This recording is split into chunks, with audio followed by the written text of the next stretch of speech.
Kia Rear Occupant Alert, standard on all Telluride models.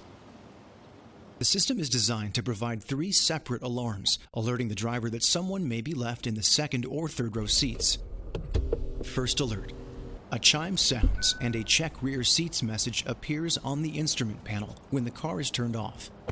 If ultrasonic sensors detect movement in the rear of the vehicle after the vehicle is turned off and locked, the horn will blast approximately 20 seconds later.